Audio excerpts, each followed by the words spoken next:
Hello there, ladies and gentlemen. Apologies for the technical delays, but we are here. It is round 8 of the GPVWC Formula Challenge, and, well, we've just had qualifying, and I'm just going to change around a couple of things because I've been writing down stuff for you so that you know where everyone is.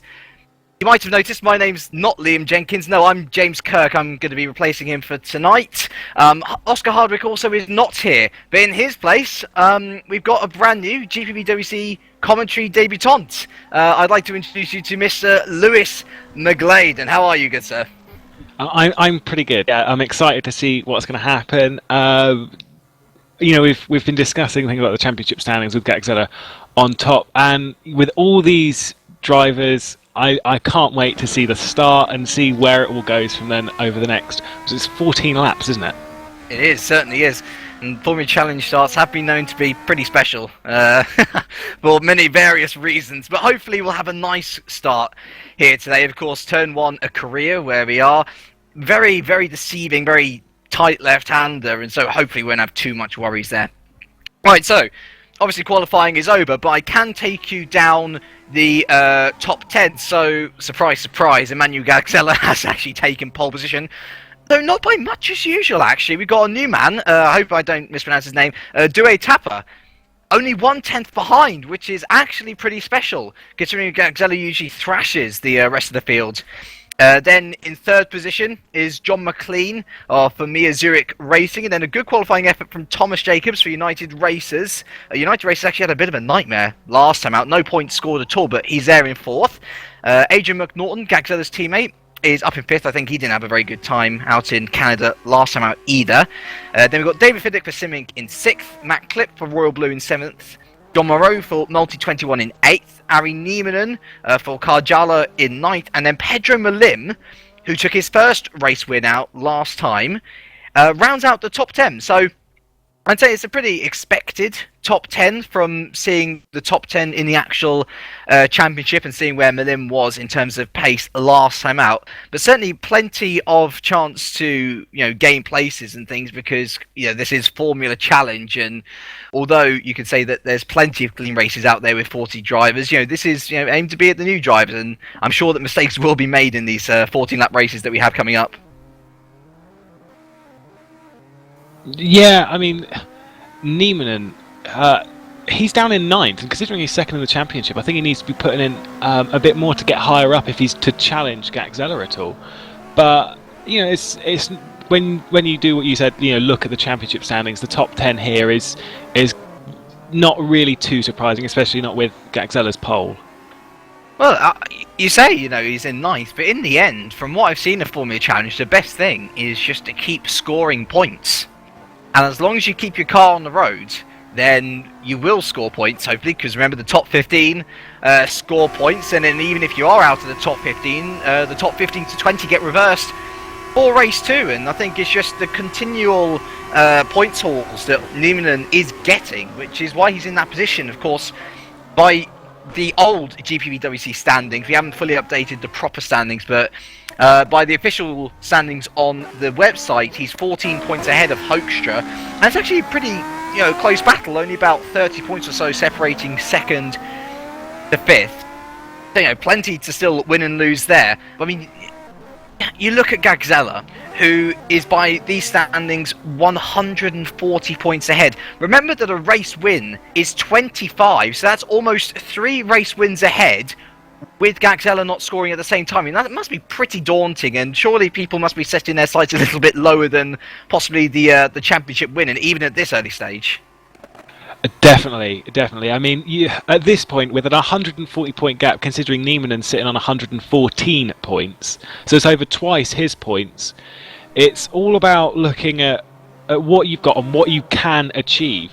And there's no reason why he couldn't push for hopefully a championship win. But when looking at that table, it must be pretty daunting, as you said. And you say about like the rest of the championship, it is actually remarkably close, considering we've had 7 rounds, which is 14 races, and below Gagzella, there's 114 points as the highest driver.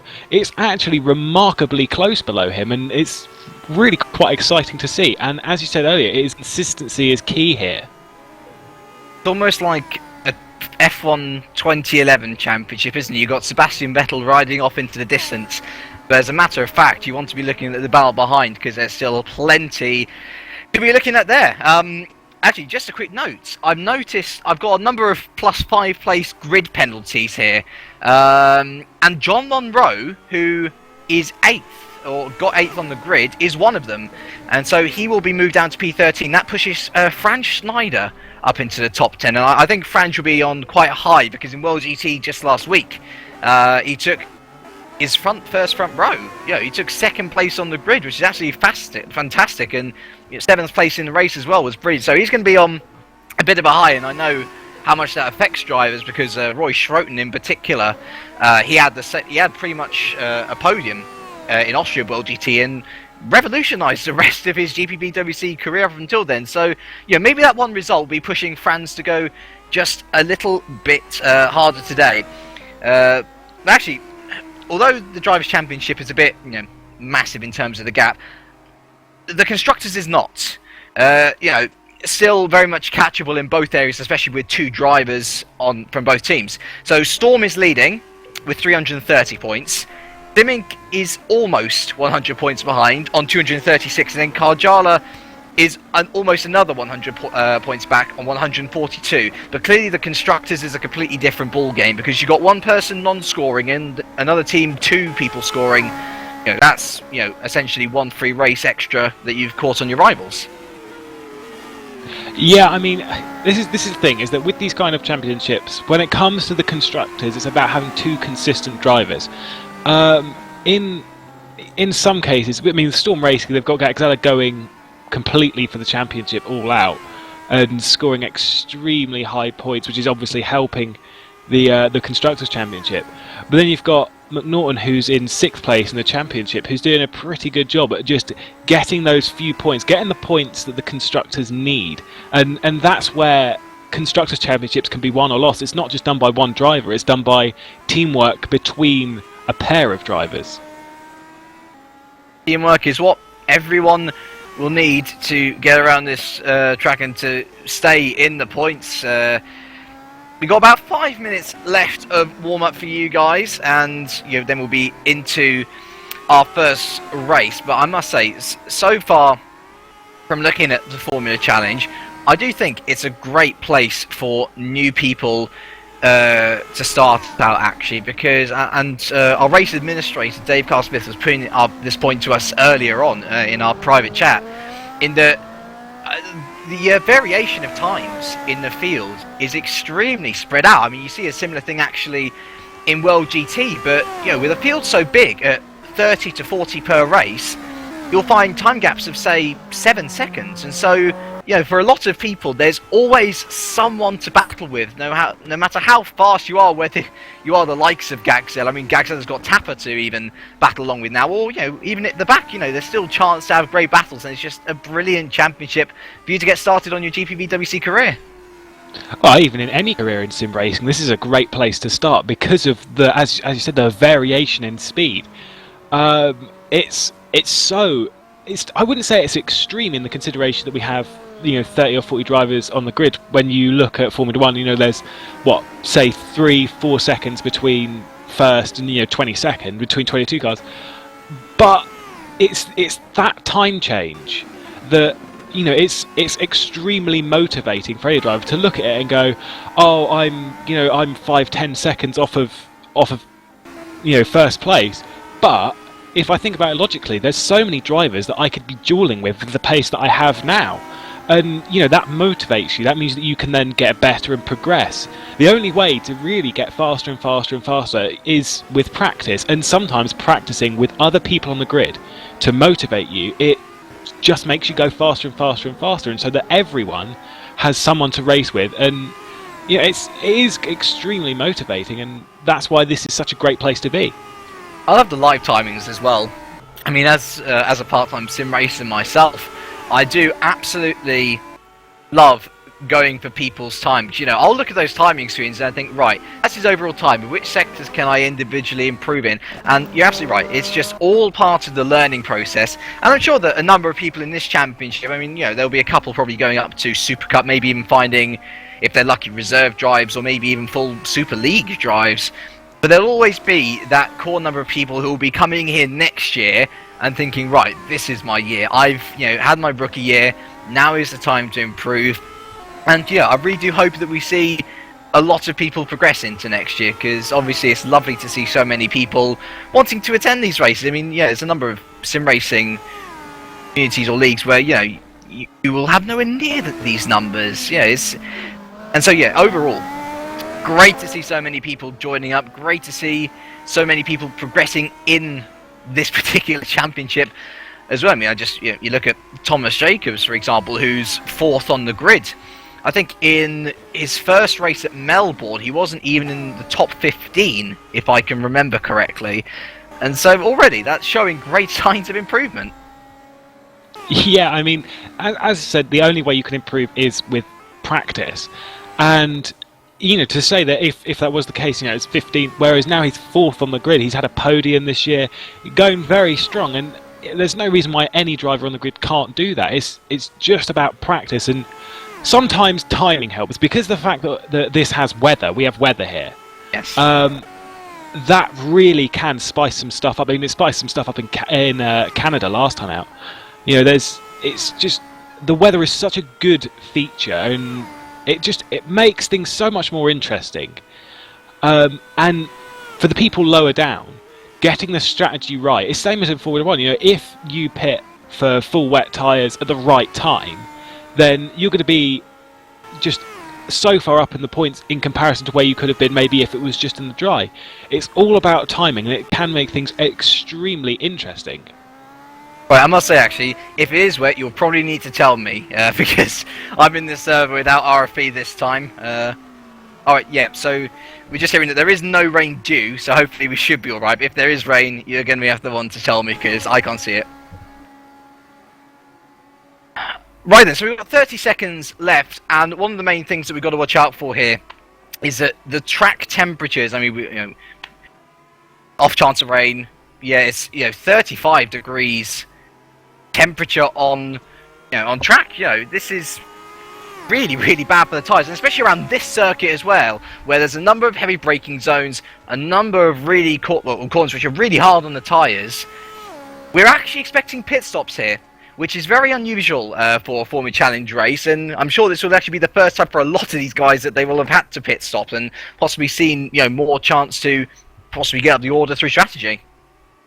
Strategy is key, always in these kind of races where there's high tyre degradation, which I can confirm to anyone watching that there definitely will be pretty high tyre degradation here. If the temperature is roughly 35 degrees, the track itself does sometimes have this high tyre degradation with some of these corners. Some of them are high speed, there are braking zones. A pit stop is fairly likely from some of the drivers on the grid. And that is what drivers are making their way to now. And soon enough we are going to be going through that grid. But I'm going to ask you a question, Lewis. I know you're new here, but let's forget Gagzella. Most people will bet on him to be first, but who do you reckon is going to be second? Oh, that is a very, very good question, actually. Tapper did. I mean, is he a debutant? I think he is, yeah. And to say that he's in second place, extremely good qualifying. We've got a lot of drivers that are looking good for a possible second place finish. Saying who, I'm not sure about Tapper's pace in the race. But it all depends on what happens going around the first corner, whether there is any contact at all. Right, I've seen that John McLean has actually gone off on the start there, so he might have to start from the pit lane. I'm not too sure, but anyway, let's go through the grid while we still can. Emmanuel Gagzella then is on pole position once again for Storm Racing, with David Tapper, possible man for second, possible man for the lead even for Tanskin and Racing in second. John McLean is starting from the pit lane, right. So that'll move Thomas Jacobs up to third, Adrian McNaughton up to fourth. Then we've got David Fiddick, Matt Klipp, Ari Niemanen, Pedro Malim, and then it'll be Franz Schneider in 9th, and Danny Asbury then for... Actually, no, okay, yeah, Danny Asbury then will round out the top 10 for Rapid Raptor Racing. We then got the 2 multi-21s of Ben Warren and the demoted John Munro due to the grid penalty. Then have Gav Mason for Squire Motorsports, followed by Gary Lennon for Team Roxal, Kevin Westphal for Logix, Mikko Jakinen for Tanskanen Racing, Paul Joseph for Royal Blue, John Hicken for Infinity, Martin Palm for Kajala, and Riku Sarpilla will round out the top 20 for Mir Zurich. We then have Calvin Hermser for Waters, Lars Brugman for DSR, Cameron Brewster for United Racers, Matt Richards for Team Roxal, Brandon Warren for Raptor Racing, Scott Sobick for Optimum, Mike Bell for Ice Cold, Ben Horrell also starts in the pit lane. Then we got William Naron for Viking, Daniel Beck for DSR, Chris Williamson for Racing Team Schroten, Menno Klont also starting from the pit lane, and then Wolfgang Hoekstra, gosh, he's down quite far. I think he missed qualifying perhaps, and so that's why he's down in 33rd for Optimum Sim Racing. Then have David Carter for Vortex, and rounding out our field will be Eric Tveit for Ice Cold Racing. I know that he had a 5-place grid penalty as well. Won't really affect him much as he's at the back as it is already. Yeah, but he jumps up 3 places considering 3 people are starting from the pits. I saw, I think, I can't remember who it was, but I saw someone smash the wall on the start. Yeah, it was John McLean. Yeah, okay, so someone smashed the wall on the start. I'm not sure why the other 2 are starting from the pit lane, but, you know, that has jumped quite a few people up some places. Hopefully put them in a better position, but I do remember sometimes some people starting from the pit lane in FSR, if they've qualified fairly low, that they start from the pit lane to get out of the first lap carnage, which is a bit interesting as a tactic. Right then, so the leaders have been on the grid for an extremely long time now. The rest of the field just coming in. Eric Tveit just about to line up in his pit box. He'll take his time just burning up the tyres. And very soon we will be away here for the starting race of round 8 of Formula Challenge. The drivers will wait patiently now. As we look up to the red lights, they come on now. The engine's revs will rise. And here at Korea, we are away, and it's a decent start there from Emmanuel Gagzella. There's a lot of scrapping cars there through the corner. A bit of scrap between Tapper, and we turn into turn 1 here now. And there's a little bit of contact, but actually it must be said, not too bad. There's not as much contact there as I thought there was going to be, but there we go. Emmanuel Gagzella flying away at the moment. Daniel Tapper is keeping it close pursuit, but there's Jacobs behind, McNaughton behind, and Niemann here is already falling into the clutches of David Fiddick. He pulls back into the Niemann. Goodness me, there's about 6 cars here going into turn 3 now, all vying for position. I see Thomas Jacobs locked up there. And yeah, Thomas Jacobs has not lost the position actually, but Adrian Gordon's back on the back of him. Pretty clean start from everyone actually, it must be said. Yeah, I saw a front wing go, I think it was on Scott Sovic, just disappear there. Someone spun in the background, right at the back of the grid though.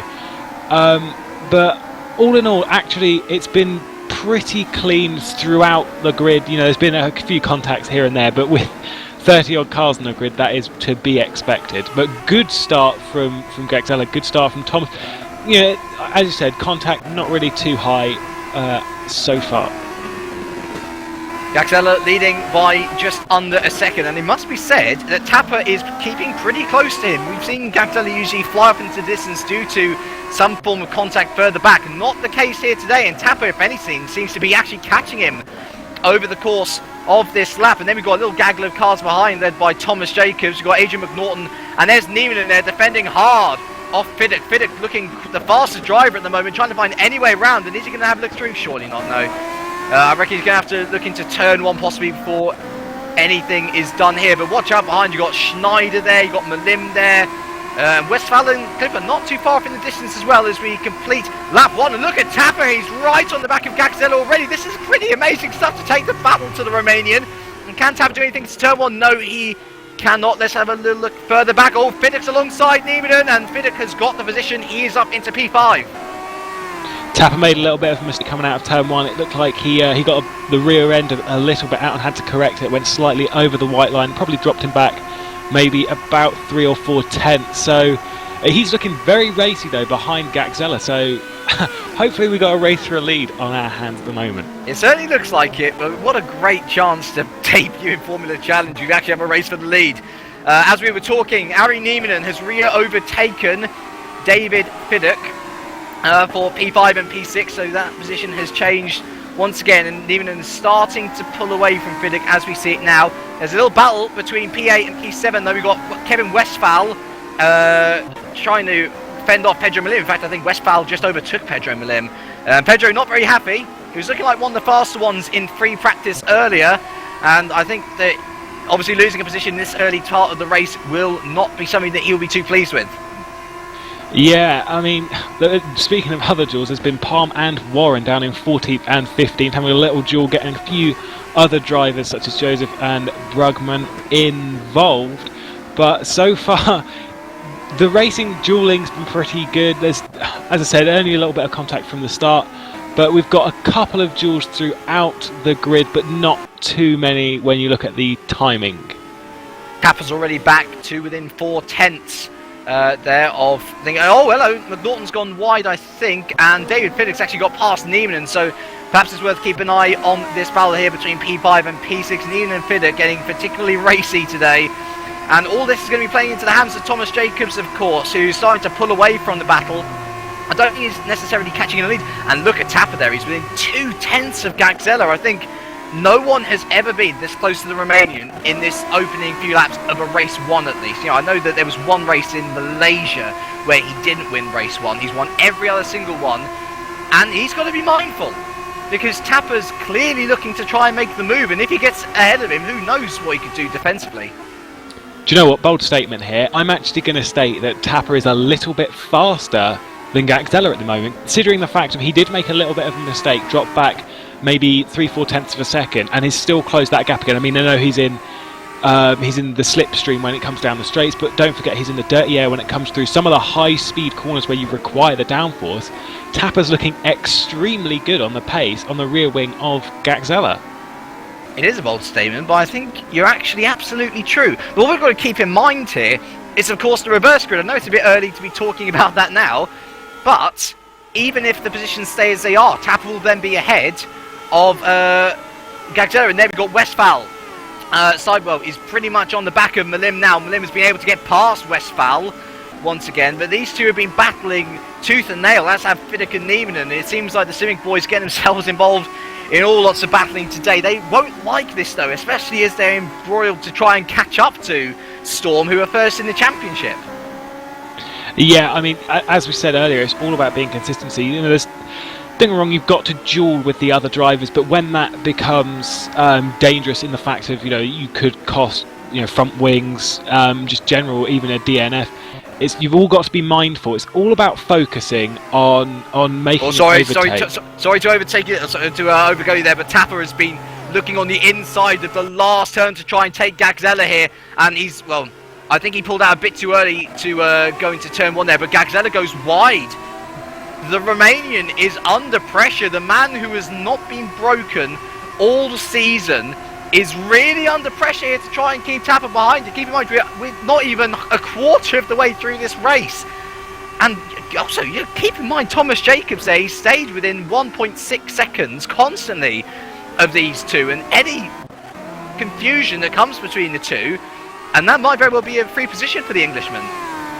Yeah, considering Tom Jacobs' positions in the standings, I mean, he's P7, I think we said earlier, you know, to have held onto a pretty decent gap to P1 and P2, so he's on the podium at the moment. He's doing some pretty decent pace. He's pretty much matching Gaxella and Tapper, so impressive job there from Thomas Jacobs. But still, Tapper always keeping behind Gaxella, not letting him get away at all. This is a brilliant drive there. Another brilliant drive so far from David Fiddick. He's been able to shake off the shackles of Ari Niemann, and he's right on the back of Adrian McNaughton. Now look at him! What a bold move down the inside there! And well, what a fantastic move from David Fiddick to get past McNaughton. Came from absolutely nowhere, but oh dear, he's gone wide! Oh, what a shame, his move undone. And McNaughton is back into fourth, but Fiddick's getting impatient, and he clearly looks like the faster driver at the moment. I mean, look at him, he's already on the back of him. And he's already through. Well, there we go. Already through on McNaughton once again, even after going wide. Brilliant overtake though, the first one. Just a complete commitment. Absolutely brave to have dived straight up the inside of turn 10. Now, he did make a mistake, but he got back on it very quickly. It looked like the mistake was done because he was trying to defend too heavily on the position coming around one of these sweeping, I think it was turn 11 that he was defending a little bit too much from. But he's done an amazingly good job to have taken that position and defended as well. Right, battle for the lead is still raging on. Tapper within less than a tenth of Emmanuel Gagzella, and goodness me, almost back-ending him there. He's clearly faster. Thomas Jacobs, because these two are battling so hard now, has actually reeled in the two of them to within 1.3 seconds. But keep an eye on David Fiddick. He's beginning to lose Adrian McNaughton just about, and things still could be a bit frisky between those two. Behind them, Noonan and Schneider not really making much impact. Got a battle here between Westphal and Malim. Still, Westphal has been able to get past Malim once again. Defending into turn 4, parking on the apex. Nicely defended from Westphal. I mean, goodness me, this is exactly like the World GT race I commentated on just, last week. Battles everywhere, you just do not know where to look next. Yeah, it's brilliant. You've got to love all these little driver duels. This is what we were saying earlier. It doesn't matter what pace you're on at the moment. There's just duels all over the place. You look left, there's a duel. You look right, there's another duel. It's brilliant stuff. I think it's worth going through the top 15 as they are now. So Gagzella's still leading, but just about from Tapper. And actually, let's have a little look at Tapper now. He is right on the back of Gagzella. We will continue with that top 15. But this battle's absolutely enthralling. And look at Thomas Jacobs there. He is starting to reel these two in still. And it could not just be maybe a battle for 1 and 2. Perhaps we could have P3 join in on the action here. So after Tapper, of course, we've got Jacobs. Then it's Fiddick, McNaughton, and Gagzella has gone. Oh yeah, I think Gagzella might have just gone wide there. I don't think he's going to lose the position though. Tapper moves out to the left, and there's still nothing doing there. So continue on. We've got McNaughton 5th, Niemann 6th, Schneider 7th. Not under pressure, sorry. He's trying to attack Niemann. We've got Westphal 8th, Malim 9th, Clip 10th. Sorry, Malim's actually just overtaken Westphal into turn 1.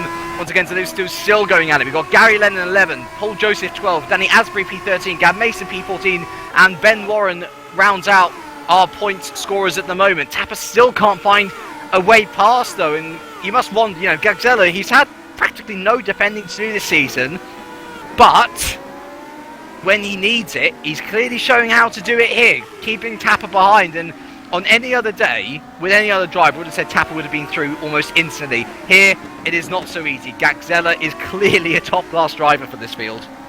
I am surprised because considering that Gagzella has not really had any defensive practice properly across the last 7 races or 7 rounds even, the 14 races, he hasn't really had too much defensive practice, but he's doing it absolutely perfect here. Oh, here goes Tapper from the inside, and that's a bold move. That's almost like what Fiddick tried on McNaughton, but unfortunately didn't quite work off for Tapper, and he's going to lose a couple of tenths there, and perhaps reeling Thomas Jacobs again, but he's fallen back to 1.5 seconds again behind the leader.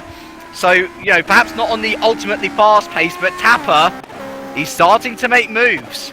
And we're only 36% through this race at the moment, so there's still plenty of time to do it. Yeah, of course. That's the thing, is that you can't just make a move and then just, go for a move now. You've got to patiently wait for that right time. There's enough time. Considering we're doing, it's about 1 minute, maybe 2 minutes a lap at longest, if you make a mistake. But, we've got decent times for a lap.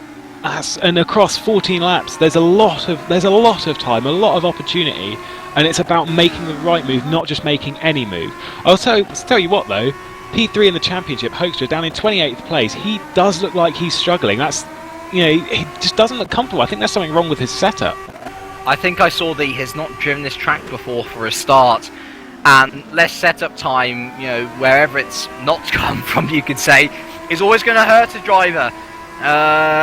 And obviously Hoekstra just not finding something, and also outside of the top 20, so not even with a chance to try and get pole position here. And oh my goodness me, Gagzella locked up there into turn 4, and oh no, Tapper put it on the power far too early, a little bit too eager to try and get past Gagzella. But Gagzella is struggling. He is really under pressure here, and whether it's because of tyre wear like we were expecting, or whether it's just pure pressure from Tapper himself. It's fascinating. It really is to see that this has happened, or this is happening even. And look at him, he's right over the back of him, and I do wonder whether he'll be able to make a move into where Fiddick made that move just a few laps earlier. Yeah, it's extremely fascinating to see this. It makes you wonder, like, what's happening? Is Tapper trying to do? Is Tapper on a pit stop strategy? Is Gagzella just focusing on keeping these tyres for as long as possible? It's so interesting to see what could be happening. I will say though that this must be giving quite a few drivers on the grid a massive confidence boost. One of them being Tapp, one of them being Jacobs, and even then Fiddick's actually 4 seconds behind. He's closed that gap. I swear that was about 5 seconds. So it was, yeah. Looking there we very go. good. Sorry, look at Tapper. He's moved out to the left and off. I think there's something wrong with his middle gearing. He just can't seem to take advantage of the exit of that corner. But you look at Thomas Jacobs now. He is within 7/10 of a second of these three. Oh, well, it will be almost a 3-over battle for the lead now. Let's just have a little look down the field. Matt Cliff is still trying to hold off Gary Lennon. Actually, Gary Lennon's doing a great job. He's gone up into P11. Sorry, P10 even. Because I think who's had a bit of a mare? Someone's fallen down the rear. Oh, it's John Monroe. Oh dear, John Monroe's had a bit of an issue, and he spun into the wall. That's why. And so John Monroe falling down the order now goes past Cameron Brewster, and well. Oh, it's in a terrible place as well. He's missed the entrance to the pits. If he's got damage, which, if he has spun into the wall, that's not going to be very good for him. Unfortunate there. Down in P21, could be a bit hard to pick it up, especially if he does have damage. He's got a whole lap to do before he gets round to the pit, so quite unfortunate there from Monroe. I remember saying that I remember making a promise to say, look, in every race we're going to show, we're going to have a little look at action lower down the field. But I cannot tell you how fascinating this battle for the lead is. Oh my goodness me, Tapper's trying it down there again, but nothing doing. Gagzella takes it wide.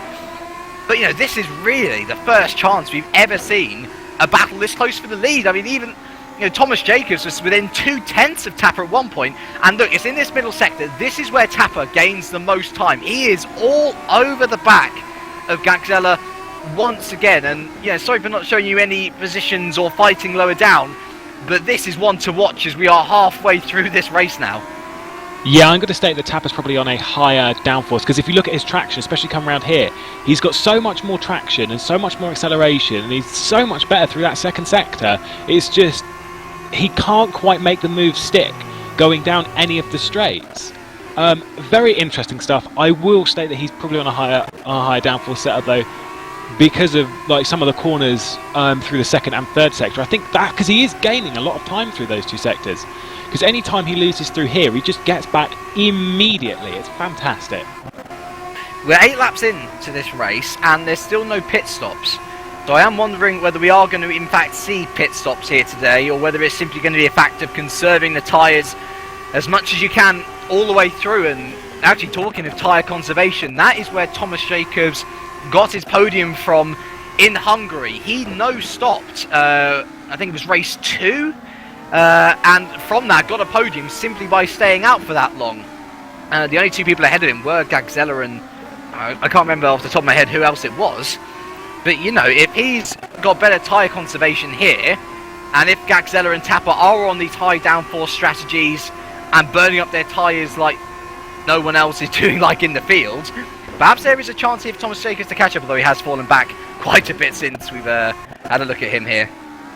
Yeah, speaking of his teammate Cameron Brewster, him and Jökkönen down in 19th and 20th. They were side by side for about pretty much the entirety of the first sector. Looking pretty racy between the two of them. Speaking of Jules, a bit lower down as Jökkönen gets. Excellent. Yeah, it's just interesting to see because I think quite a lot of these drivers that are in the duels, there's obviously a difference in setup between everyone with the amount of things that can happen during making your setup. It's all about driver preference. With things like downforce and brakes, and it's very interesting, and I love it. I just love it. This is why I like all this strategy and everything like that. It just makes things so interesting, gives it a lot more elements. And Cameron Brewster goes wide, unfortunately, there. But actually, I mean, the elements with this as well is that, remember, this is a battle for position in terms of where you are in the 15 to 20 reverse grid. The lower down you are, the more chance you are of getting up top, of course. Cameron Bruce now P20. If we have P20 through the random generator, he's going to be on pole position. And so even this position is important to keep throughout the race. Let's have a look. Any other close battles? Okay, let's have a look at the battle for P5 and P6 now. Ari Niemanen holding off Franz Schneider just about. They are within a tenth of each other as we speak, going around turn 3 there. And Schneider's been slowly but surely catching up to Niemanen, and I think Niemanen, out of a lot of the other drivers, is starting to struggle on these tyres because McLaughlin passed him. Actually, where's Fiddick gone? Oh wow, Fiddick had a moment as well. He's down in P13. A 2:11. I wonder if he's pitted. I wonder if Fiddick is pitted. That would definitely spice things up. You seeing people pit. I mean, I would say this early, but I mean, come on, we've done 64% of the race now. Yeah, but it is very interesting. Oh, Tapper. Oh yeah, Tapper. Oh yes, Tapper is in the lead. He's side by side. Yeah, he's side by side, but he's going to have the inside of the next corner. Thank you for drawing my attention to that. I was looking at where he's going. Yeah, Tapper. He's leading, and this is absolutely incredible. Well, Gagzella's got something to do now.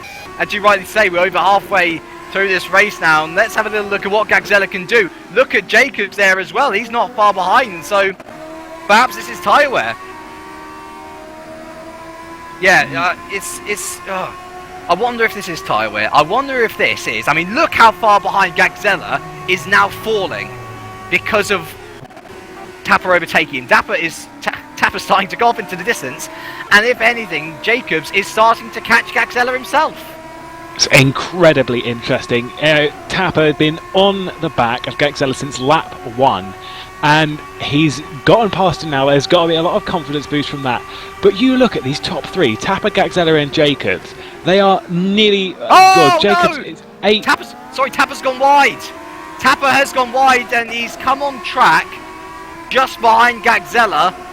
And so, yeah, I think he was lucky to keep second, but, all that hard work gone, but... He'll have confidence. He's got past Gagzella now, hasn't he? So perhaps he'll know where to do it. But I mean, they're 8 seconds in front of everyone else. So you know what is going to be happening? These 3 look like the strongest contenders here at the moment. So this is extremely interesting, and it could make things really interesting for the second race as well. Because of course, it's track position, isn't it? So we'll keep an eye on that. I think there's a very close battle here. Yes, indeed. Got a little train going for P5, 6, 7 and 8. It's Schneider, Niemanen, and then close behind is Clip and Malim. Niemanen actually on the back of Schneider now. He's starting to get back at him, but look at Clip and Malim. This is much closer. And we saw Malim being a bit edgy earlier on trying to get past people. Yeah, well, Clip is holding up by the looks of it. The Simming driver looking like the faster one. And I was just having a look at Fiddick. His lap before he pitted was a 2:01.3. which was, well, it was 9 seconds slower than his normal laps, and so, yeah, that's something must have gone wrong in that lap. But yeah, these 2 especially, Clip and Malim, very close together at the moment. Yeah, speaking of other people who are close together, between 15th and... wow, this goes quite deep. Yeah, back to 19th place. They're all not too far away from each other. You know, this is some pretty interesting driving. It's the same thing as what we saw a bit further up with the battle for 5th. Is that there seems to be 2 separate duels going along here. You know, just you've got the front 2 and then you've got the rear 2, but they're not far away really. So it's so interesting because, you know, is anyone here actually trying a pit stop, an actual pit stop strategy? You know, is it just wait for the tyres to go off and then make your stop? You know, it's the drivers must be thinking about so much more than just keeping the car on the track here. It's incredible. I must say, this battle for 15th, essentially the last point, is absolutely fascinating because you've got people going wide, you've got people trying lunges anywhere to just try and clutch their way up the order. But keep in mind, all of these guys are all going to be within a chance of getting pole position. So there's plenty of battling to be saved, gentlemen. There's no need to lunge everywhere. But at the moment it's Brandon Warren who leads that one, but Mike Bell is catching. And we've known from the past that Mike Bell's a pretty prolific defender himself, so if he gets past, Ben will have certainly a mighty job to try and get past. Let's have a look. I think the battle between Malim and Clip has sorted itself out. Yes, it has. Malim has been able to get past Clip. Oh my goodness me, Clip was trying it up the inside. But no, Malim's going to stay ahead of that one. Tapper though, back up at the front. Still clutching onto the back of Gagzella. But there's only 20% of this race left. There's only 2 more laps following this one that we're on now. What's his chance to overtake Gagzella in the halfway through the race? His only chance to overtake him. Is it too late to have another go at him now? Well, this is when the desperation sits in, really. This is when, you'll make a move whether it'll work or not. Some drivers do. So Gagzella may be feeling a bit more nervous, considering this hasn't happened in quite a while. To have a car pretty much on your rear wing for the entire race. Such a shame though for Tapper to have gone wide at this very corner that he's coming up to now. But he's got to keep it together. Second is still a great place. He's still got the second race to challenge. I think he's just got to focus on finishing the race as opposed to making any ridiculous lunges. If he sees the overtaking move, then obviously take it. But it's all about thinking. You can't just go for any moves. All about keeping your mindset on the bigger picture, on the second race. Because if you DNF at this race, your chances are just destroyed for the second race. So it's all about keeping it focused here. Completely, and perhaps the bigger picture is what Thomas Jacobs is thinking himself now, 2.7 seconds behind the lead. Perhaps he's realised it's not quite his showdown, and the podium will do quite nicely.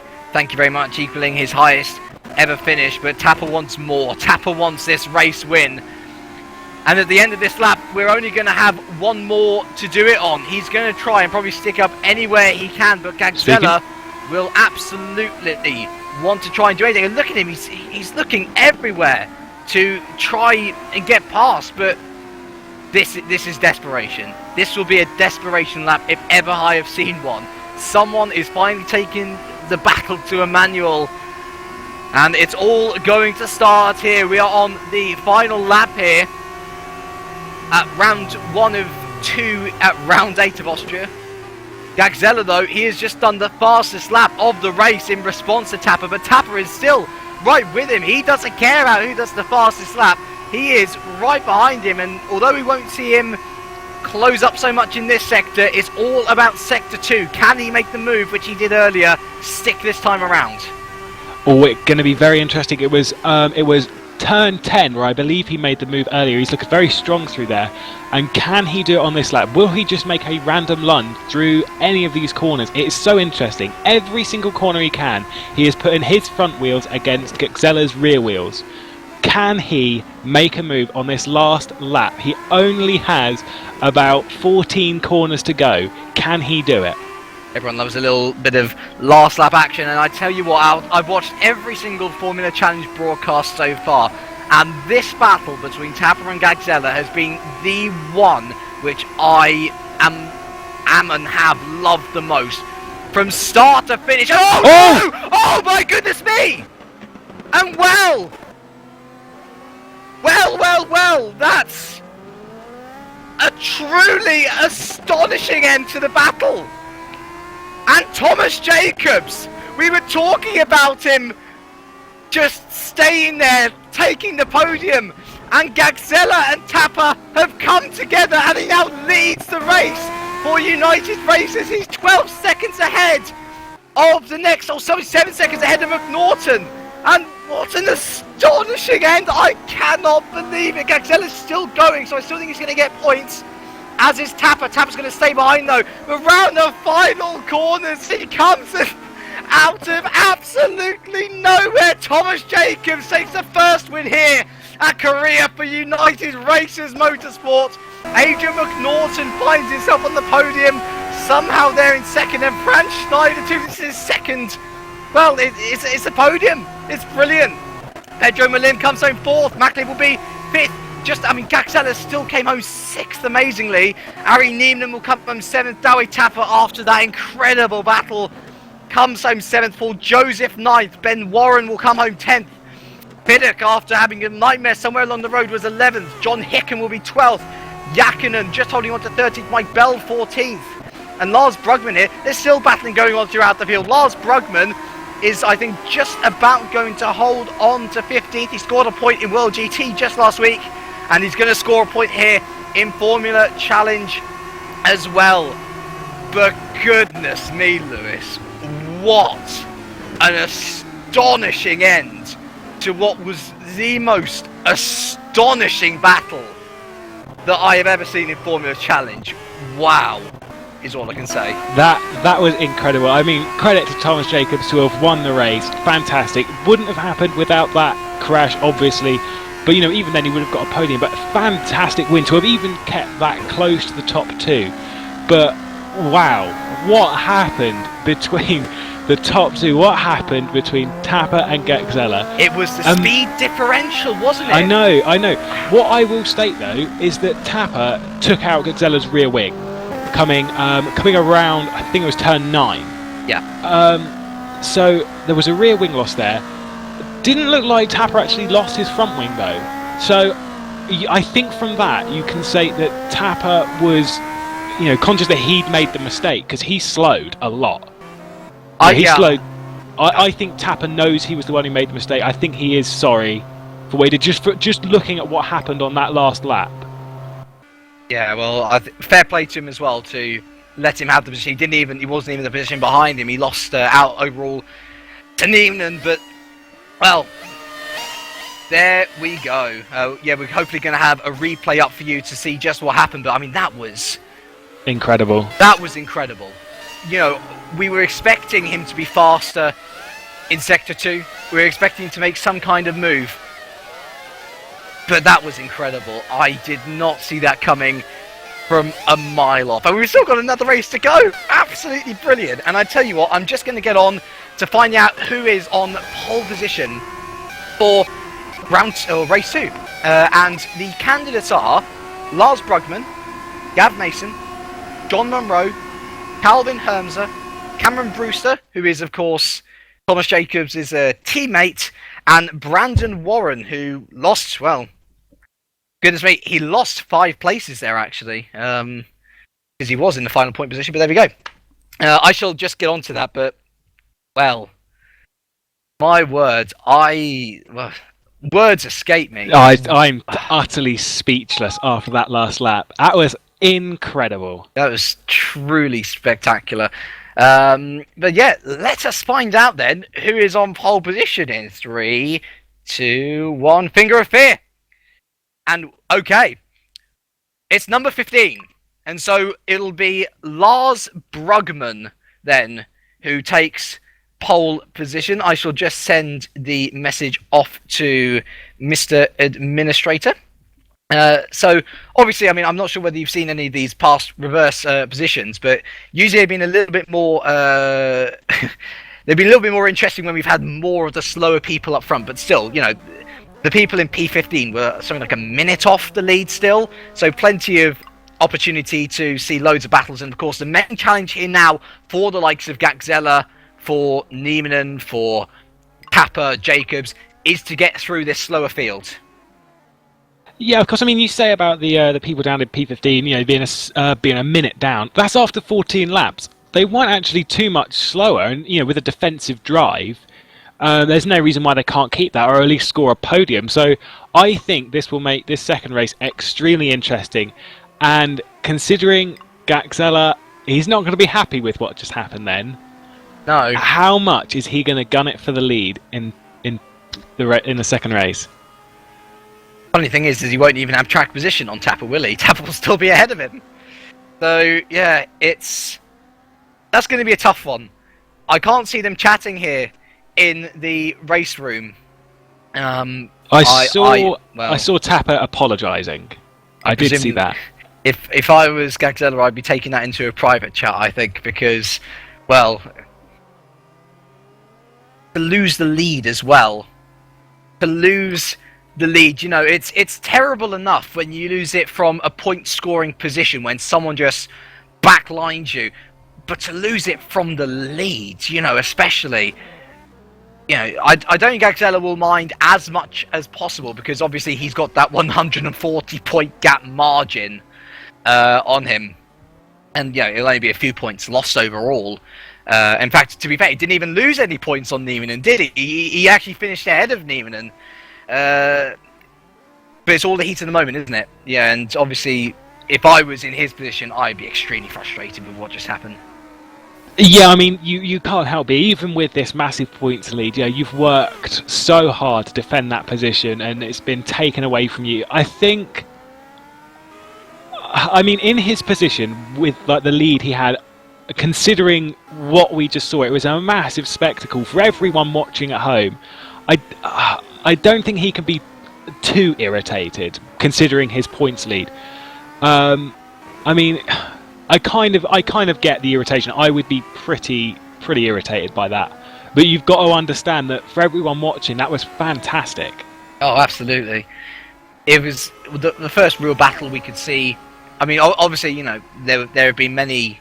There's been 7 races which Gagzella has not won, and we've been able to see a good battle for the lead. But in terms of when Gagzella has been leading, this has been the first race which we've seen where there has been a proper battle. But let's not take anything away from what Thomas Jacobs has achieved here. Because we actually went over this point at the start of the broadcast, didn't we? Talking about how he didn't even qualify. Well, at least we think he didn't qualify in the top 15 at Melbourne. And here he is at round 8 with a race win of his own. Yeah, I mean, and a really memorable one as well. That would have been... I can't imagine what was going through his mind going through Sector 2 and Sector 3. When he saw Gagzella and Tapper off the track, what went through his mind? It would have been incredible.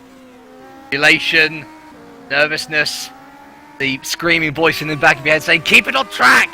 I mean, everything. I can only imagine what that's like, but fair play to him. And obviously, let's look at it this way as well. We got P15 here, reverse, and so this is the best possible situation for Thomas Jacobs as well, because he's been moved back, the least amount of spaces. But anyway, we have a quick mid-race or mid-round interview here. We've got John Hicken with us. I believe you're a good point scorer. Great little battle there for the final points position. How was it all from your viewpoint? That was good. There's a nice little battle. I can't remember who I was battling with, to be honest. I never do. But Korea, it's been a bit of a mixed bag, really. I'm not a fan of the Tilka tracks usually. The whole first sector's just, it's not very nice to drive, but the middle sector is real nice, so I tuned the car up for that. So I just didn't have any legs on the straights. I think I could have probably kept a few more places if I had more straight line speed, but I had a good race. It was good. Can't complain, really. Not too bad. So where, I forget, where did you finish? Was it P13? P12. P12, right. Yeah, Dan Asprey lost his rear wing on the last sector on the last lap, and I was pretty happy to pass him, to be honest. Didn't expect that at all. Right, well, you'll be starting P4 from this race then. Now, obviously, we got the faster guys behind you, but do you think around this track you'll be able to defend off them, or are you just going to sort of let them go on by and just think about your own personal points haul as opposed to going off for possibly a podium or a top 10? I'm gonna... You see, most people have a bit more straight line speed than I do, because I've set it up more for the corners, so I don't think I've got much chance defending on the straights. So I think the whole first sector I'll probably just get mugged. But after that, I think I'll just try and settle into my own place and own rhythm, but obviously I'll be pushing and trying, but we'll see what we can get from it. Okay, brilliant. Thank you very much for your time, John, and good luck in race 2. Thank you. And so we look forward then to race 2. We've got 4 minutes left of warm-up. And, well, lots to think about for next round. Of course, we've got Brugman on pole position. And traditionally, the people who have started on pole position, who have been taken up to the front from, say, 15th to 20th, not usually had the best getaways. And it's quite clear to see the people at the back making their way through the field. But corner 1 here is tricky. It was wonderful to see so many people coming unscathed through turns 1 and 2. I can't help but feel there might be a little bit more contact here this time around. Yeah, I mean, for the person on pole, it's going to be a bit... I wouldn't say well, no, probably a bit unexpected really to be sitting up there. But this first corner, because it's actually a really tight left-hander. It's about 110 degrees really. You know, it's really, really tight. And you know, there is generally in the race there's only really one line through it, and yet from a start sometimes you may be having 4 cars going around it at one time. So you know, it's going to be an interesting start. I will put money on it right now that it will not be as clean as it was in race 1, which even then I am surprised it was as clean as it was. But you know, it's a double left-hander. It's tough if you get a good drive from it though. You know, if you get the right line, especially with someone, you know, just a little bit further back, maybe someone down at about P10. If you get a good drive off of that first corner, the amount of cars you can overtake who may not have had such a good drive going down that straight. I mean, Higgin was saying about you know, he hasn't got the right setup, but you know, maybe you can, if you get that drive, you can launch it and defend the positions pretty well. So you know, I think it's going to be an interesting thing to see. Wonder if it will be an as interesting race as what we just saw. Keep in mind Tapper though, because Tapper made up so much time in Sector 2 purely from his higher downforce setup. You know, he might not have been able to attack, but yeah, you never know. You can always catch up. Obviously, you don't want to catch up as much as Tapper did do on that final lap, and you end up taking someone out. But you know, plenty of opportunity for the likes of Hicken to get points here, and that is the main point of the reverse grid, to try and get those people who don't usually score points to score points. But you know, I do have to agree with him. That that first corner in particular is just not nice. You know, it's so awkward, and it's one of those corners where you want to put the power on, but you can't really, because then otherwise you go wide. But nevertheless, we will see how that all translates into whether there will be crashing or not be crashing at the start of the race.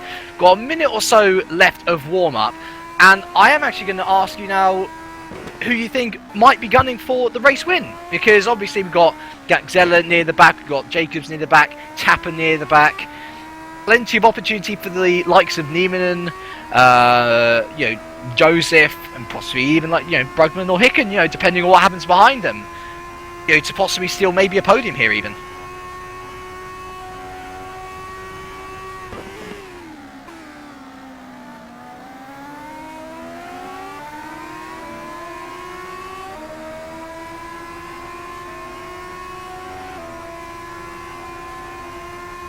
Right, so it appears we've lost Lewis there for a bit, but what I'll say is I think I'll put... it's hard to put your money on someone in these situations, but I reckon... Yeah, let's go with Gaxella for the fun of it. Right, okay. Oh, hello? Figured it out. Okay. Press the wrong button, it's fine. Right. It happens. So you agree... Oh, sorry. Did you hear my question first? Yes, I heard your question. Right. Who's gunning for the win? And you said Gaxella. Yeah, Mr. Cameraman Lewis Redshaw agrees with me as well.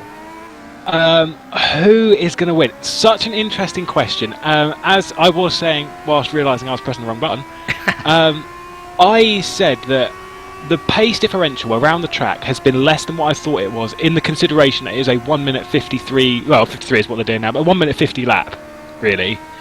You know, the pace differential throughout the grid has been a lot less than what I thought it was. You know, throughout the race they've been actually really consistent. So who can take the win? I have got no idea. I'm going to say that Gaxella. I will agree with you in the sense that he's going to be gunning for it, probably more than anyone else, because you know he lost that win. Yeah. You know, I think I really don't know who could be going for the win really here, but I can be pretty sure on the fact that this is going to be extremely interesting to see who can challenge for it, and by the end of the race, who will take it. I remember, lovely little stat here for you to remember, Emmanuel Gaxella has not left a race evening here at Formula Challenge without winning a race. There has not been a single event which he has gone to where he has not won. Could this be a first? Wow.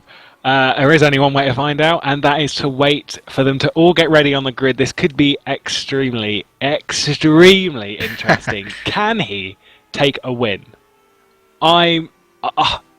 I don't know where we're going to be looking because I think there's just going to be so much going on. Right, so apparently... Right, so Lars... Okay, so Lars Brugman cannot do race 2. So that means that... I'm not sure actually who will be on pole then. That's a shame as well, that he can't do race 2. I understand why people have to leave mid-race. Alright, there we go. Bow. Our answer is that we shall essentially forget he was ever on pole position. Oh, hello. Or will we? Will we? I don't know. He's on track. He's on track. Right, so apparently he was lying in TeamSpeak, I think. Yep, okay, so... it will be Lars Brugman on pole position then. Excellent, he was lying. Okay, so the rest of the field is just lining up for us now. And we shall head off with Lars Brugman then. For the SR, he'll be followed by Mike Bell for Ice Cold Racing. As I said in race 1, a prolific defender. I wonder what he can do from this forward position here. It's Mikko Jakinen for Tanskanen Racing in P3 with John Hicken, who we were just talking with in the warm-up, in P4. David Fiddick. Now this is a fast man up at the front, so he's got a very good chance possibly of taking a podium here today. Then we've got behind him Ben Warren in the Sister Multi 21 team. Paul Joseph is in 7th for Royal Blue, with Tapper in 8th for Tanskanen. Now that's interesting. I think he's also got a very good chance at a podium from there. Ari Nieminen similarly in 9th there. Gaxella will round out the top 10 for us. Then it's Matt Clip for Royal Blue in 11th, with Pedro Malim for Simic in 12th. Schneider will be in Racing Team Stroton in P13. Adrian McNaughton will be for Storm for P14. And last time race winner Thomas Jacobs will round out the top 15 for us. We then have Gav Mason, Esquire Motorsports. John Monroe for Multi 21. Calvin Hermser for Waters. Cameron Brewster for United Racers. And then Brandon Warren for Rapid Raptor Racing will round out our top 20. We then move to Gary Lennon for Team Roxal. He was up in the top 10 at one point, said that he pitted on the last lap. That's why he lost the point, so he starts down in P21 for Team Roxal. We then have Riku Sarpilla for Mia Zurich. He's in P22 with Daniel Beck behind him. Teammate to Lars Brugman in P23. Chris Williamson for Racing Team Stroton will start P24 with Championship contender Wupke Hoekstra starting in the pit lane. So yeah, more worries for him there. Danny Asbury will therefore start P25 for Rapid Raptor. Kevin Westphal, goodness me, he had a bit of a mare as well. He fell out. He was in the top 10 at one point. Now he's down in P27 for Logix. Benno Klont for Adonis Engineering is in P28 with Matt Richards for Team Roxal in P29. David Carter for Vortex GP is in P30. Scott Soviet for Ottoman Sim Racing is P31. And then it'll be Ben Horrell for Infinity. I'm sure it's not Infinity Esports. I think he's actually racing for Pulse Racing. But he shall round out the field last in P32. Actually, no, I lie, sorry. John McLean will round out the field there in P33. There's a lot of smoke up ahead, actually, of... no, okay, it was just a tyre squeal. Don't worry. Everything's okay. But, yeah, this is... it's definitely going to be interesting. I mean, I forgot about Fiddick. I forgot how low down he was. And definitely from P5. We'll only have Tapper only 3 places behind him. He's in a good position to make up some points that he lost out last round. Yeah, I mean, Tapper, actually, I didn't realise he was in P8. That is interesting because he's in a perfect place to challenge all these people in front. And considering his pace in the last race, I wonder what is just going to happen with this, because this shape-up is so interesting. I mean, you said we've got Mike Bell, who is a prolific defender, and even I know that. And Tapper with this immense pace that no one expected. Gaxella, the absolutely title dominator in 10th. It's so interesting. It's so shaken up. I think this could be absolutely brilliant. I think Tapper might be one to watch out for. He is ahead of Gaxella. But of course we do have Owen, so we've got, I thought it was John McLean pitting then. It's not. John McLean is just rounding out the grid And very soon we'll be looking up to the lights here at Korea for the second time this evening. They come on now, the engines are able to rise, and for the final time here at Korea this evening, we are racing. And it's a good start from Mike Bell, also a good start from Lars Brugman there. Very much an equal start actually as we head on down into turn 1. Lars Brugman outbrakes himself and Mike Bell will take the lead of the race. And oh, there's a lot of people going around there, and that's tap around. That is tap around. And well, that great start we were expecting from him, not the case. And that is, well, that's one main person out of the picture. But oh my goodness me, loads of cars going. P6, 7, 8, 9, 10, there's loads of them going down here. Let's have a look going out into turn 3. It's absolute carnage. Well, it's not carnage, but it's madness going down. Thankfully, everyone getting around that corner nicely. And well, Mike Bell leads from Lars Brugman. But look out for Mikko Jäkkinen and John Hicken there. They are on the back of him. And actually, look at Jäkkinen. Decent position there as Paul Joseph goes wide there. Emmanuel Gagzella already up to P5. He's past Paul Joseph. And look at the Civic boys there. Going side to side. Oh, it's a bit of contact. Then Finnix round. And that's another person we were looking at to do well. Well, he's gone already. And that is a real shame there for Finnix and Tapper there. Mike Bell, though, leads by only 1/10. Look at Lars Brugman right in the back of him already. And just as exciting a race start as it was in round 1. Yeah, definitely. There's just been contact all over the place, but you know, I've seen a few cars without rear wing. Tapper's down in 26. We've got 4 cars out already. Oh, sorry, Lars Brugman's gone wide. Sorry, Mike Bell's retaking the lead. Oh my goodness, it's absolutely manic between these front 3. Bell, Brugman, and Hicken all trying to get past each other. You got Jäkkinen, Gagzella, Malim all trying to get past them. And my goodness me, look at great start from Cameron Brewster up to P12 already, just behind his teammate Thomas Jacobs. And Gagzella's gone past Jäkkinen. John Hicken came off. And where's... Oh, someone's fallen down the order. Oh, no, he hasn't. Sorry. But yeah, look at Gagzella already up into P4. Yeah, I mean, he has had an excellent start. I was going to bring that up earlier, but because I saw him coming down the straight, he got... this is what I said. He got such a good drive coming off of turn 1, and you know, he's just so much faster. This setup is immense that he's got at the moment around these people. Gone past John Hicken there as well, and it's only a short way up the road to Mike Bell and Lars Brugman, who are battling tooth and nail. They've been at each other's throats for the entire first lap here, and Lars Brugman's had a little look already into turn 1. Can he have a look into turn 3 now? He pulls out and he's going to try and brake. No, he's going to pull back into the stream. Mike Bell locking up there. Lars Brugman's going to have a better run out. Keep an eye on Gagzella, but John Hicken, fair play to him. He's not falling that far behind.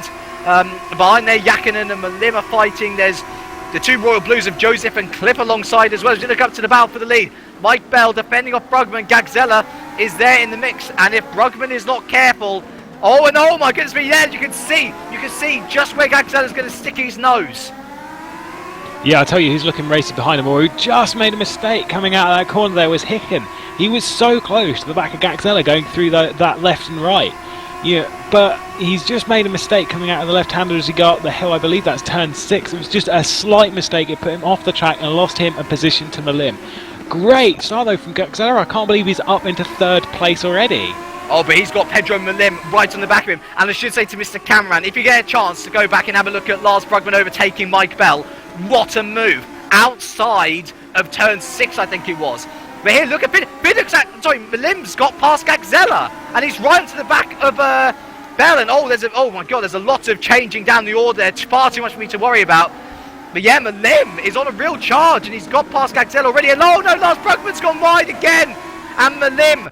And oh my goodness me, that was close. And Mike Bell's in the wall, and oh my goodness me, that's a massive crash! And down the order goes Mike Bell, almost taking out the entire field with him. But Malim has got up into P1. Brugman through it all is still P2. And Gagzella's now under pressure from Clip and Hicken. So he's not as fast here as we thought. He's made this fantastic start, but he's not able to make any impression here. No, I mean, this start, it was so interesting. You know, I have to say that Gagzella, of course, this weekend, although his setup does look pretty good when he's off by himself, he got very close there to the back of Brugman. Little touch. Yeah, just a little kiss. It's fine. But I mean, I don't know. He's been challenged so much. I don't think he's used to being challenged this much as he gets passed into P2. Goes deep. Oh my word, he's almost done it around the outside, hasn't he? He's looking for every way possible to get past Brugman. And actually, to be fair, he's a little bit less under pressure now because Matt Clip is not exactly making an impression. And John Hicken, well, he's not making much of an impression on Clip as well because he's got Niemann to worry about him aside. But look at Gagzella right on the back of Brugman now, and clearly the speed differential, will make a difference sooner or later. Yeah, I'll tell you how else is looking pretty good. Up into P7 goes Thomas Jacobs from, I think it was 15th on the grid. 15th, yep. And to say that he's up into 7th already, he's got a nice little train of cars in front of him, which I believe will take him up to a podium place. Or even, it would take him up to 2nd if he gets past all of them, which, don't get me wrong, that's looking at, but he is closing. Thomas Jacobs is looking excellent here. Shout out to his teammate Brewster as well. Up to P9, he's climbed 10 positions since his start, and this would be his first points scoring position of the year if he can make it to the end, but still a long way to go for Mr. Cameron. But let's have a little look at Pedro Malim. He is really flying off into the distance. He won race 2 here, but look at Gagzella. Gagzella's already passed Brugman before we've even made it to turn 2, and now that he's passed Brugman, he can start to make that all-important climb into Malim's lead, which is currently, as it stands now, 2.6 seconds. Yeah, interesting stuff here. That was, I think he must have made the move coming round the final corner. But Gagzella's climbed very quickly. From 10th to 2nd in 3 laps. Impressive stuff. I do think we'll see him close the gap down to Malim pretty quickly, but as he's just about to pass the first sector split, I'm interested by this. Actually, I don't think it's changed. No, it hasn't. It hasn't yet. 2.634 is exactly the same. Very close battle for P3 here. And oh my goodness, we almost contact there between Lars Brugman and Matt Clip. Clip was able to get past on the long straight. Brugman was able to take him back there at turn 4. Behind you got a massive battle between Niemann, who's gone past Hicken, and Thomas Jacobs, as you say, he's starting to close onto the back of that little train. Piddock also there in the background. Cameron Brewster a little further behind, currently trying to fend off Riku Sarpilla there, who's had a massive climb as well. And he's right on the back of Brewster with Warren there of the Ben variety. John McLean from the pit lane up to P12. Incredible start. Daniel Beck there, P13. Brandon Warren, P14. Dawei Tapper, despite having that massive off in turn 1 of lap 1, into a point position already. Yeah, he was down on something like 22nd, and all of the other drivers, he did look like he was struggling, but he's moved up into 16th. Well, whereabouts is he now? He's 15th. Yeah, he's 15th, so he's had an impressive drive here already. I'm actually hugely impressed by Tapper at the moment. Certainly one to watch out for, and oh dear, I see Cameron Brewster falling down the order there. I think he might have gone wide. He's down into P14, and he's got Tapper right behind him now, as we say. Back up at the front though, it's Matt Clip and Lars Brugman battling out. Also behind, look at this 4-car train now. We've got Niemann holding up Hicken and Piddock, and Thomas Jacobs is doing pretty much what he did in the podium place last time round. Pretty much just waiting to see if anything happens, and oh my word, there's Hicken. He's looking out to the side, and Piddock's going to try and have a look on Hicken. They're also going to go 3 abreast into turn 3 here, and oh my goodness, that was a bold move from Hicken, but he's able to make it stick. So good move there from Hicken, nice and bold, but look at Piddock, he's still in the back there. Niemann has got past on the straight, and what can Piddock do here into turn 4? The answer is sticking up the inside, try and get past Hicken, but he put on a bit too much power there, and Hicken actually going to take the position off Niemann almost. Great little battle here for the mid-stage at the top 10. Yeah, Piddock must have got past Jacobs at some point throughout the last lap, so pretty good drive there from him considering he was 16th on the grid. He's pretty much, I think he's followed Jacobs up the grid. Gagzella though, I was looking at the sector times. Gagzella loses a lot throughout the 3rd sector, but he gains over a second from what I saw. It was about a second through the 1st sector on Malim. So he's looking extremely racy, mainly through that 1st sector. The fastest first sector time for Pedro Malim was a 57.5. For Gagzella, it's a 56.4. That is 1.1 seconds, and it means that Gagzella is only within 7/10 of Malim as we speak. The battle for the lead is very much on. It's all about whether Malim can hold on to that lead as we cross the line to go onto lap 6 of 14 now. The gap is actually back up to 1.1 seconds. Right, Piddock, P6, is past John Hicken now. as we were looking at that battle for the lead, and they're going to go almost 3 abreast into turn 1. That's absolutely nuts, and Neiman dives through on Lars. Brugman takes the position away, and he's going to get absolutely mugged here. Oh my goodness me, Thomas Jacobs onto the grass there. And that was a bit unfortunate. They're almost crowded out, and look at this gaggle of geese from P6. Got P5 there, Vidic on the far right. He's past, oh, he's not past John Hicken actually, but look at Brugman there. He's going to try and stick at the inside. And yeah, John Hicken able to hold on there. And I must say, Hicken's doing a very credible job there in P5. Able to hold on to positions and make bold moves at the same time. Yeah, he has done actually a really good job at defending. Considering we said about his setup, you know, losing a lot of time. He said in the interview, he's losing a lot of time through this first sector. But his defensive skills have been pretty good. I mean, he's moved just down to 6th. Fiddick's past him, but Fiddick's looked very racy anyway. So, you know, it's a good drive so far there from Hicken. Must be said, though, he's now got Brugman right on the back of him and literally nose to tail. And we've seen how racy Brugman can get throughout this race. He was battling away with Mike Bell at the front for almost that entire first lap. And, well, where has Bell gone? Bell's down at P24, so unfortunately the race has gone from bad to worse for him. I mean, of course, after that massive crash out in the lead. He's still going though, which is credible. You know, a lot of people might, you know, call it quits there, but good old Mikey's going to keep on going for the time being. Brugman though, oh my goodness me, he's not done very well in Sector 2 there, and Thomas Jacobs is right on the back of him, and he's almost trying to go around the outside of him here in Sector 3. Such is the speed differential. You can see just how much he's holding up. It really shows the difference in setup. And this is where Gagzella's losing out, you know, and it's where Brugman is clearly losing out as well. Yeah, I mean, this is the thing with setup, is that setup, especially around a circuit like this, makes extreme differences, but not over the whole track. You know, some setups will make you faster in the first sector, others will make you faster through a second, and others will make you faster through a third. It's such a different track when you look at it sector from sector. You know, the first sector, high speed, you want low downforce. You know, it's really some straights and some corners. Then you look at Sector 2, you've got the high speed banking left and right handers. You know, it's all about having, you know, pretty high downforce. And the third sector's not too far away from that, but it's just slower. It's a little bit slower. There's tighter corners. So, you know, it's such a different circuit when you look at it each sector. You wouldn't really think they belong to the same track, really. No. It's almost like Monza, Suzuka, and another track which I can't think of the top of it. Maybe Austin. It's like the three of those tracks, just in different sectors. But anyway, right, Gagzella up at the front is starting to catch on Malim. Also, Thomas Jacobs is past Brugman. Dawe Tapper up into 10th. He's currently scrapping away with Sarpilla and Warren. But the main battle is here with Gagzella and Malim. The gap is now 4 tenths even, of a second between the two.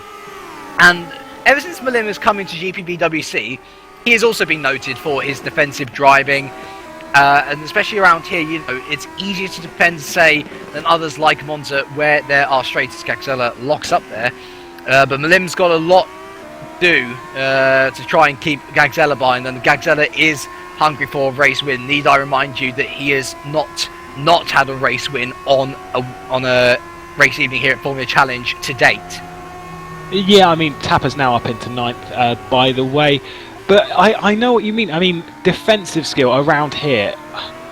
As it goes, there are quite a few overtaking opportunities when you actually really think about it. I mean, you've got three main straights really, where, you know, you can, if you get a good drive of the last corner, you can make an overtaking move. However, if you've got like a higher downforce setup, which we saw with Tapper last time, was the, you know, through a few of the turns, such as, I think I've closed there's the track map. Yeah, so turn 10, you know, good chance of overtaking there. Even through 6, you could actually make a decent overtaking move. But there's so many corners that you could really, realistically make a move stick. And that means that the defensive work that Melem has to go through around this track, he's really got to strap on his thinking cap and just really analyse what he's doing whilst driving around the track, whilst, yeah, we've said there's pretty high tyre wear here, so, you know, he's got to keep that in mind as well. I mean, it's not an enviable position there for Melem to say, you know, we've got the championship leader and effectively the fastest driver that in this championship, effectively behind him, around a track which has high tyre wear, has a lot of chance for overtaking, and to know that Gaxella didn't win last time out and is really, really wanting that first place. I am not envious of Melim's position at the moment. Those two have just passed poor old Mike Bell being lapped now. But I tell you what, Gaxella, while you having a little explanation there, really onto the back of Melim through that first sector. He was almost past him and almost collided into the back of him at the same place that Tapper collided into the back of him in race 1. But here, I mean, you could see he's gone a little bit wide there, but Gaxella right on the back of him now, and this is where he gains 1.1 seconds, and I would not be surprised to see him have a go down into turn 4. In fact, here we go, he's going to pull out to the left now, and he's, oh my word! That is how he gains 1.1 seconds. That was almost reminiscent of DRS. If I didn't know better, looking at the onboard shot from Gaxella, I would have stated that the DRS was wide open and he'd smashed out all of the curves. That was so quick. The speed difference between Sector 1 was incredible. I don't even know what he's done to the setup to make that happen. That was incredible. I'm sure Raikkonen in Monaco just a couple of weeks ago was very determined not to let his consecutive point streak die, and he fought to the very last lap to secure that final point after a little collision with Sergio Perez. And I reckon that Gaxella's hunger to keep this one win per evening record going is high, and now he is past Pedro Melim. Oh, you know, we saw how much trouble Tapper had, but oh my goodness me, as I say that, Melim around the outside, but both of them have gone wide. But the deal was done before they both went wide. Well, I was saying that Melim was going to have a bit of trouble getting past Gaxella. Apparently not. It's an absolutely astounding move from the Portuguese. I'm wondering what's going through Gaxella's mind. You know, to have said that every race before here I can just dominate, but here, no. Oh, but here he goes, going straight back through on turn 1. And I'll tell you what, he's side by side with Melim now. And I mean, we saw what the effect of, we'll call it the Gaxella RS possibly, or something along those lines. I mean, look at the straight line speed. Melim is in the slipstream and Gaxella is still pulling away from him. Absolutely outstanding. He's got that gearing in Sector 1 nailed to a T, but he's got to watch out. Melim is clearly racy. And will clearly want some, you know, remember he took his first win last time out, and I'm sure that he'll want to get a little consecutive point streak of his own going as he goes and dives out to turn 4. Gaxella knew better, waited for Melim to turn in, and he's been able to defend the position well there. Wow, but just look at Melim, he's not letting Gaxella get away at all. Gaxella's not having like this weekend that he's had before where it's easy win and this and that. He's had to fight for these two races, and Melim is not letting him get away with it. It's brilliant. It's almost like a toddler that's had its favourite dummy taken away. It's completely out of the comfort zone for Gaxella, and never before have I seen him struggle so much to keep a driver, let alone two drivers, behind him. And you can see, look how much he's struggling. He's gone wide even, and Melim's gone back into the lead. His setup for sectors 2 and 3 is clearly far less superior to Melim. And I don't know about you, Lewis, but 2 sectors is going to make more impact than 1 at this rate. Yeah, I mean, you say that. I mean, I've looked at the sector times. He's not actually too far off through sector 2. It's sector 3. He loses a lot of time from what I saw earlier. I mean, I'll take a look at the sector times now. I mean, there you go. He's got 25.2 is Gaxella's, and a 24.8 is Melim's fastest. So, you know, looking at it, I do agree with you. 2 sectors makes more of a difference, but when like a primary overtaking opportunity is in 3 places through one of those sectors, you know, I get what Gaxella's done with his setup and why he's done it that way. But I mean, I don't know what is going through. I mean, he's got to be kind of irritated that he can't he just can't take it as such. He's kind of getting one hand on it, and the grip just isn't strong enough, and he's losing it again and again and again. And he must be getting so frustrated in that car right now. I tell you what's more telling is that Malim has been able to hold on for the lead now through Sector 1. I do wonder whether Gagzella's tyres are starting to go. Oh my goodness me, look how fast he's closing up to him there in P2. Of course, this is the sector now where he's going to lose out a lot. But while these two are battling away, let's just give you a rundown of the top 15. It's Malim first, Gagzella second, Clip in third with Fiddick fourth, Neiman in fifth, Jacob sixth, Tapper now up into seventh, Hicken eighth, Brugman ninth, Warren of the Brandon variety 10th, Brewster up into 11th, Warren of the Ben variety 12th, Matt Richards 13th, Paul Joseph 14th, and Riku Sarpilla rounds out your point scoring players as we are about to head on to lap 12 of 14. Only 2 more laps to Gagzella to try and make this work, Lewis. Yeah, I mean, you said Tapper was in 7th, and I couldn't quite believe you then. That is incredible. I mean, if you look at his timing, he's been gradually just climbing up every single lap. And, it seems like he's just jumping 2 people. It's 16th, then he dropped down to 17th, then it was 15th, 12th, 11th, 9th, and then, and a few laps later it was 7th. He's done an incredible job to have jumped up until up to 7th place. And there we go.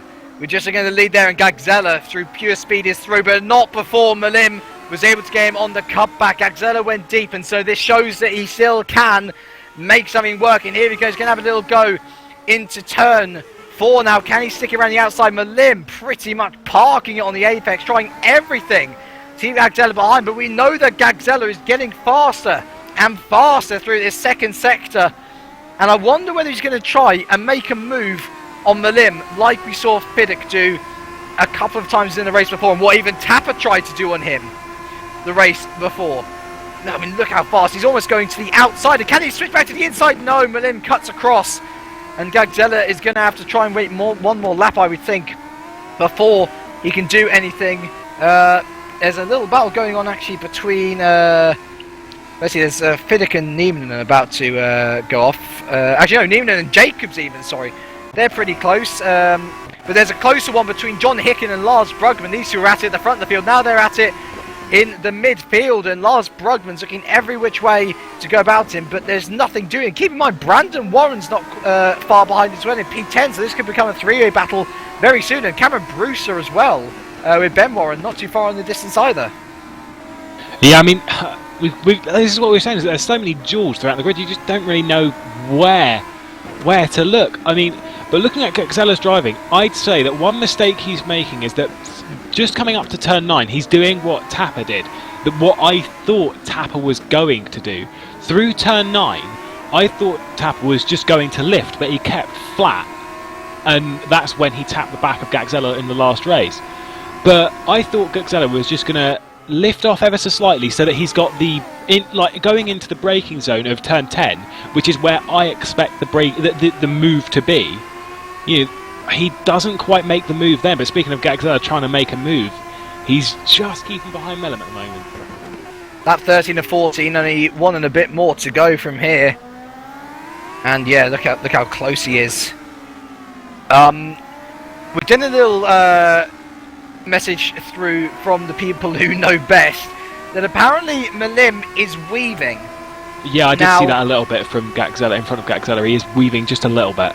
Now, this could of course mean that a post-race penalty is imposed, and we have seen that a couple of times in GPVWC this season. So of course, Malim's got to stop it. Otherwise, he might see Gagzella indeed keep his position.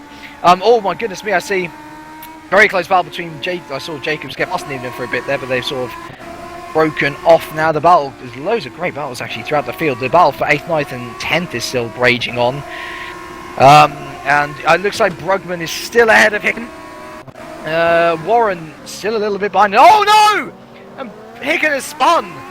Hicken has spun there, and I'm not quite sure whether that was contact between him and Brugman, but oh my goodness me, he's got the little pack of geese there. We've got Ben Warren Cameron Brewster, Joseph, and Matt Richards there, all in the background. I've just received a little message.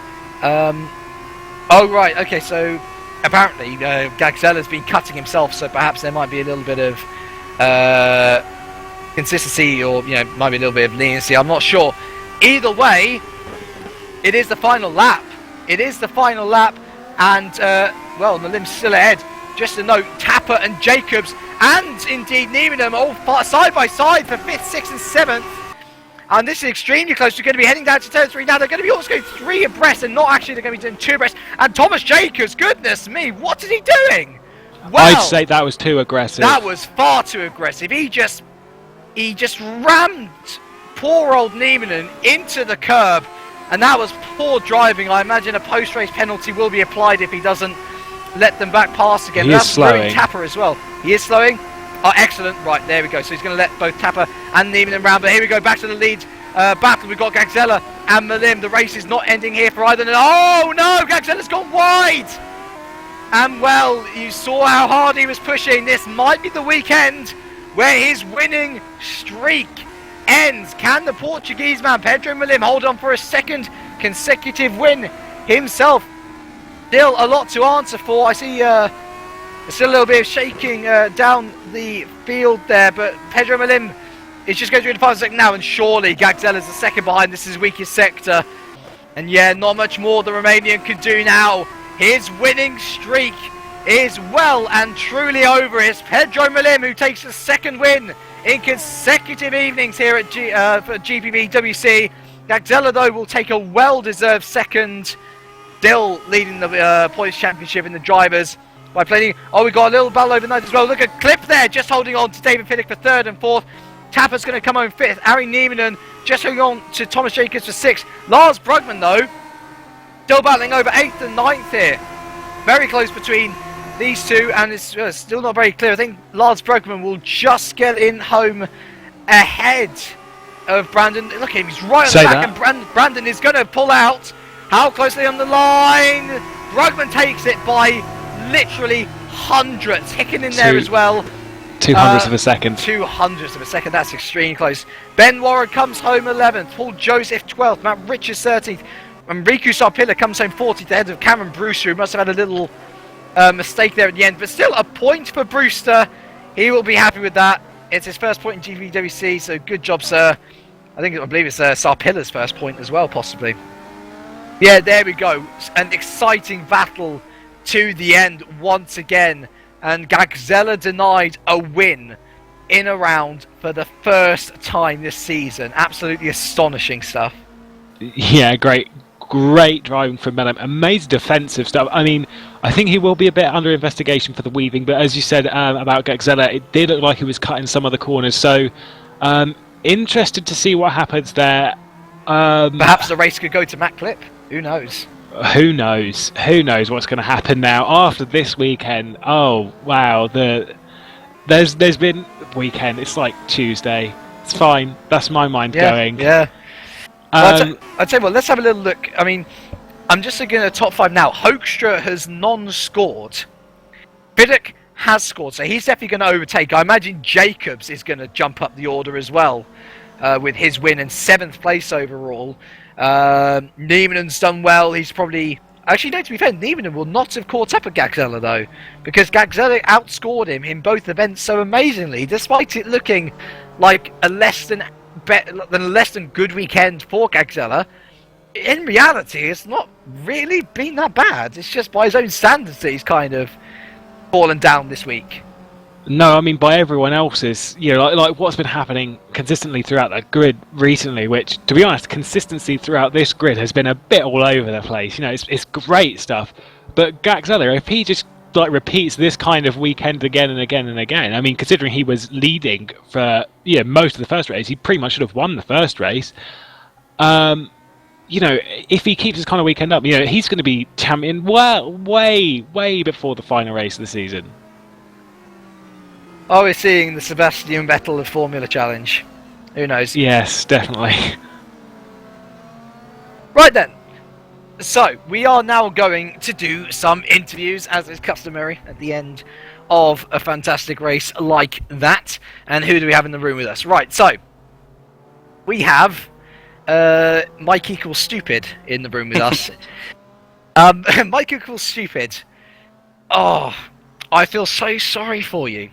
I really do. I mean, explain to us what happened there at the end of things, lap 1 or 2.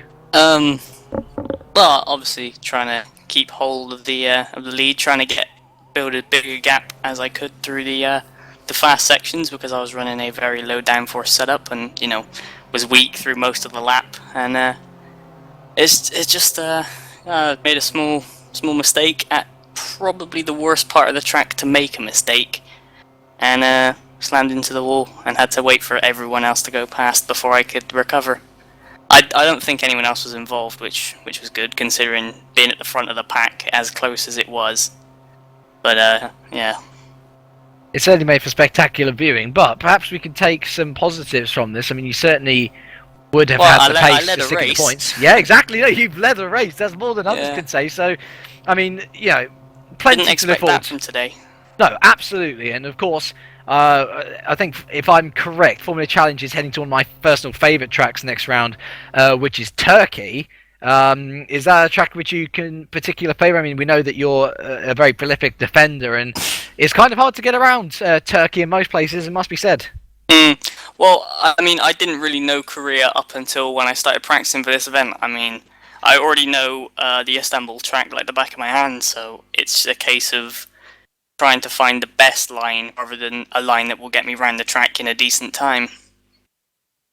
Alright, well thank you, unlucky, and good luck for next week. Let's now talk to race winner of race 2, Mr. Pedro Malim. Well, you certainly had a task on your hands trying to keep Gagzella behind you, but you're able to do it. There is a little bit of investigation into both of you actually about weaving and cutting corners, but from your point of view, was that a simple race, or do you think that you really had to put in 100% effort to try and keep the Romanian that's been dominating this competition behind you?